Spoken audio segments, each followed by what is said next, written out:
Sans prière, c'est foutu. Viens avec tes frères et sœurs. Rentre dans le groupe. Et puis n'aie plus honte. Il faut leur dire, vous là, j'ai besoin de travail. Ça ne va pas dans ma vie. Ça ne va pas.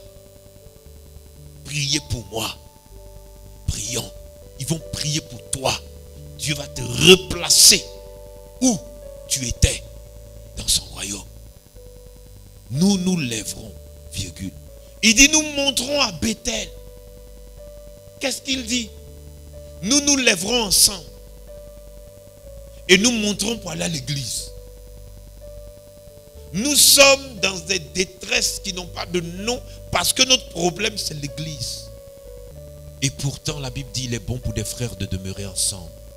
Est-ce que vous avez remarqué que l'église ne fête plus? On dirait qu'on a mis en place une association de personnes tristes et puis on les a enfermées. C'est ça l'église d'aujourd'hui. L'église ne fête plus. L'église n'est pas heureuse. L'église est malheureuse. L'église est triste. L'église fait pitié. Tout le monde est sombre. Quand on dit qu'il y a un agapé, personne ne veut venir parce qu'on est dans un esprit de tristesse, un esprit de détresse, un esprit de solitude. Non, il dit, nous nous lèverons. Je veux proclamer que ton âme et ton corps, ton esprit se lèvent au nom de Jésus-Christ de Nazareth. Je veux proclamer que tu te lèves pour rejoindre tes frères et sœurs à Bethel, au nom puissant de Jésus-Christ de Nazareth. Il dit là, à Bethel, là, c'est écrit virgule, je dresserai un autel au Dieu qui m'a exaucé dans le jour de ma détresse. Pour ceux qui n'ont jamais lu la Bible, tout ce qui vient à l'autel fleurit. Quand le bâton d'Aaron a été déposé à l'autel à cause d'un palabre, quand ils ont déposé, ils ont dit, mettons ça là, on va voir, le bâton qui va fleurir est agréé par Dieu. Donc, quand tu laisses quelque chose à l'autel, Dieu touche. Et quand il touche, quelque chose fleurit dans ta vie. Donc, ils avaient compris. Ils disent, nous allons nous lever. Ils étaient dans la détresse. Quand ils se sont levés, premièrement, leur geste a mis fin à la détresse dans leur vie.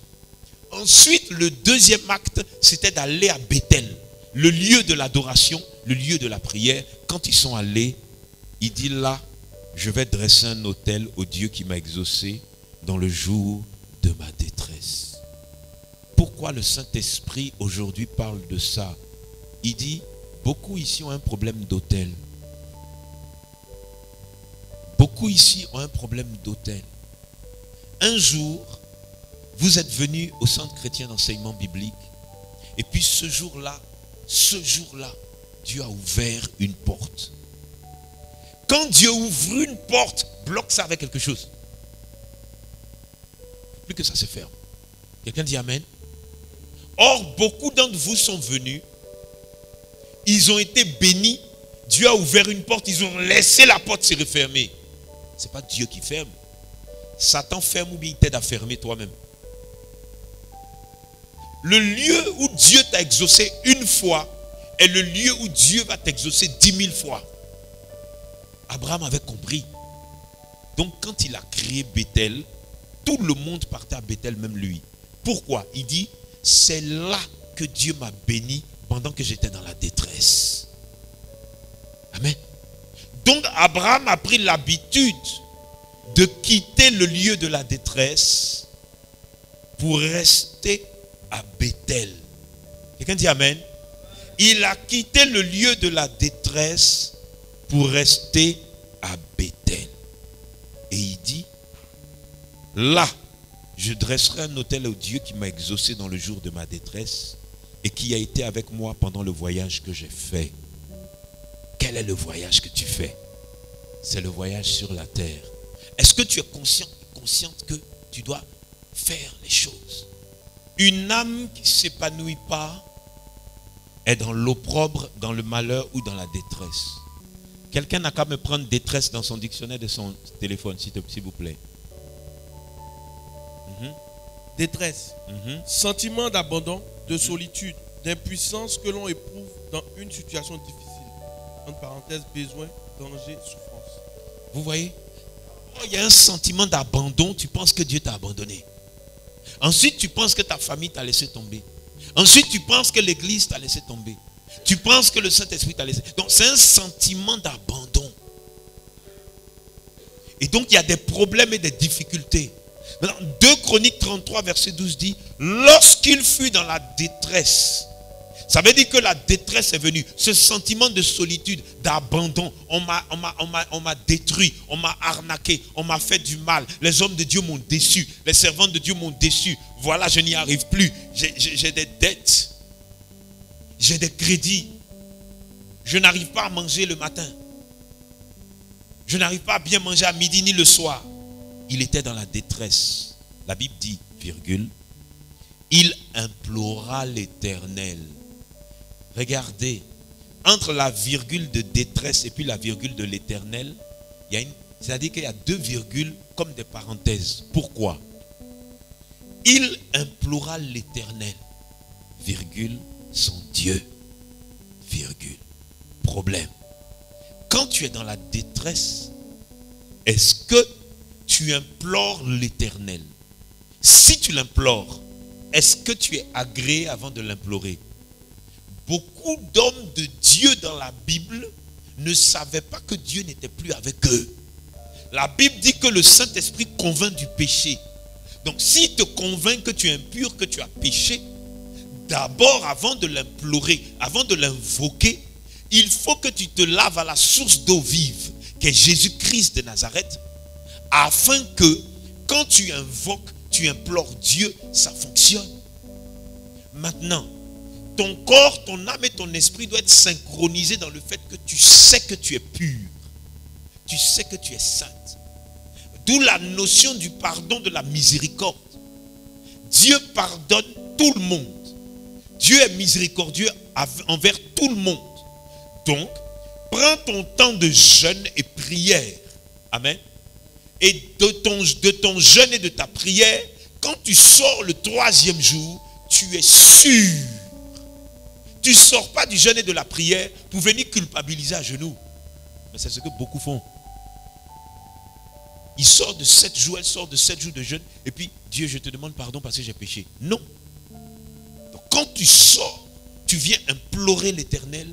Tu sors de ton jeûne. Tu sens, tu sais, j'ai jeûné. Tu as jeûné. Si tu as jeûné, c'est que tu t'es humilié. Amen. Donc maintenant, quand tu implores l'Éternel, si tu es sainte et pure comme il faut, qu'est-ce qui prouve que c'est ton Dieu? Il dit, lorsqu'il fut dans la détresse, virgule, il implora l'Éternel, virgule, son Dieu. Qu'est-ce qui prouve? Ce qui prouve, c'est ta loyauté envers Dieu, envers Christ, envers sa parole, envers le Saint-Esprit. Sinon, tu ne peux pas les invoquer. Quelqu'un dit Amen? Écoutez, il faut qu'on arrête d'être perdu. Le Saint-Esprit dit ce matin, je veux parler à mon peuple, qu'ils vivent loin de la détresse. Il implora l'Éternel, son Dieu.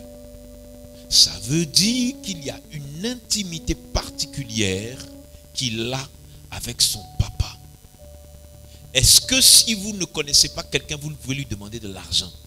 Tu ne peux pas demander certaines choses à quelqu'un que tu ne connais pas. Donc, il dit, il implora l'Éternel, son Dieu, et il s'humilia.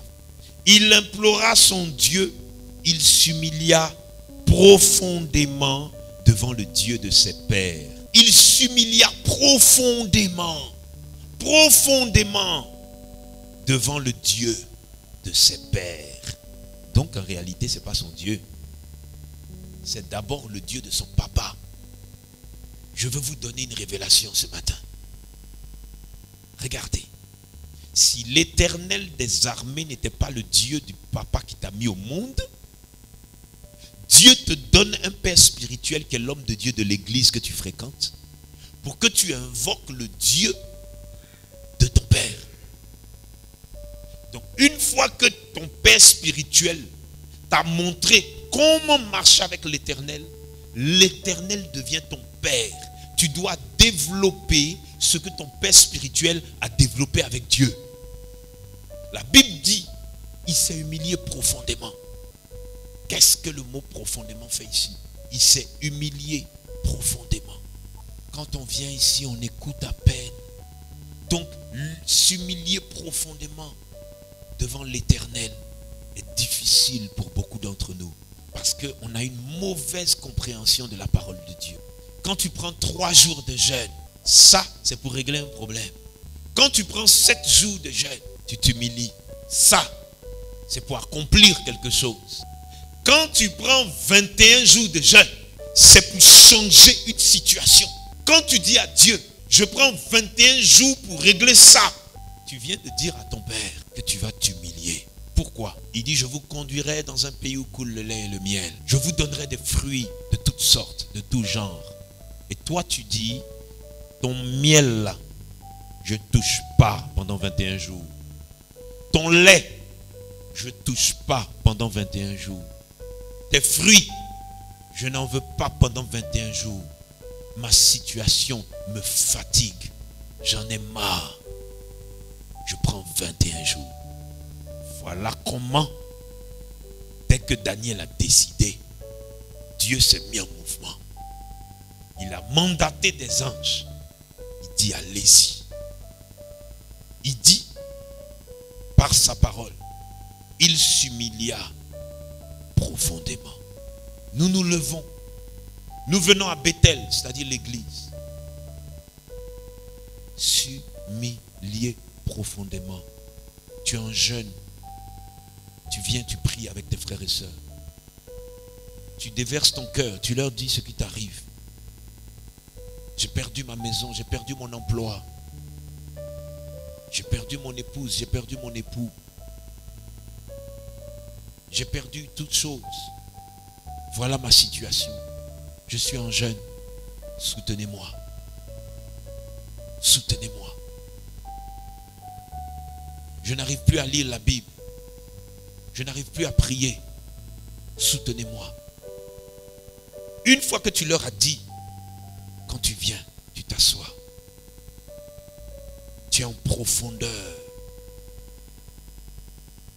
Humiliation. Tu maigris.